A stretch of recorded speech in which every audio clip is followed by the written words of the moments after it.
আজকে সকালটা শুরু হয়েছিল এক কাপ চা একটা বড় পাউরুটি আজকে যেহেতু সবাই ঘরে আছে ওই জন্য একটু চা আর পাউরুটি তারপরে টিফিনের জন্য হয়েছিল পরোটা। সেই পরোটাগুলো ভেজে নিচ্ছিলাম আর মাঝখানে দেখা ফাঁকা হয়ে গেছে। আর আমি তো পরোটা খাইনি, আলুর তরকারি করেছিলাম, সেটা দিয়ে মুড়ি খাচ্ছিলাম। আর আমার মেয়ে তো মুড়ি খাবে না, ও চানাচুর দিয়ে মুড়ি খাবে, ওর জন্য ওকে চানাচুর দিয়ে মুড়ি দিয়েছিলাম। কিন্তু লাস্টে টিফিন করে রান্নার দিকে চলে গেছিলাম। প্রতিদিন তো রান্না করতেই হবে, নালে কি খাওয়া হবে। এখানে কেটে নিয়েছিলাম কলা ভাজা হবে বলে হলুদ মাখিয়ে নুন মাখিয়ে নিয়েছিলাম। কলা ভাজা খেতে কিন্তু ভালোই লাগে, অনেকের পছন্দ হয় না কিন্তু আমার তো ভালোই লাগে। তারপরে কড়াতে তেল দিয়ে দিয়েছিলাম কলাগুলো ভাজবো বলে। ওই কড়াতে তেল দেওয়ার পর তারপরে একটু হলুদ দিয়ে দিয়েছিলাম, যেটা আমি দিই যাতে না তেল ছেড়ে। তারপরে এক এক করে গোল গোল করে কেটে রাখা কলাগুলোকে ভাজার জন্য তেলে ছেড়ে দিচ্ছিলাম। আজকে যেহেতু সবাই ঘরে আছে ওই জন্য রান্না বসাতে একটু দেরি হয়ে গেছে। তারপরে লাল লাল করে কলা ভাজার পর ওই তেলের মধ্যে আরেকটুখানি হলুদ ফেলে দিয়েছিলাম। ওই তেলের মধ্যে আলুগুলো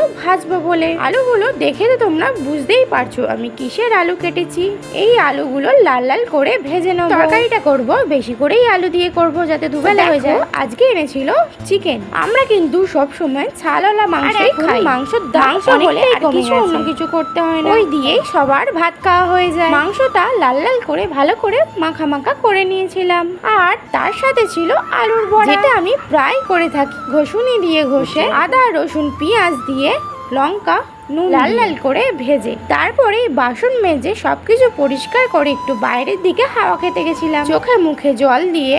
আর এখন তো বাইরের দিকে ভালোই ঠান্ডা হাওয়া দিচ্ছে, কিন্তু রোদ্দুরও আছে, একটু বৃষ্টিও হচ্ছে। তারপর খাওয়া দাওয়া করে দুপুর বেলায় বিকেল বেলায় বেরিয়ে পড়েছি একই জায়গাতে আমার মায়ের কাছে। আমি কিন্তু একাই চলে গেছিলাম, কারণ গিয়েই আমি একটু কেমন লাগলো তোমাদের এই ভিডিওটা অবশ্যই কমেন্ট করে জানিয়ে দিও।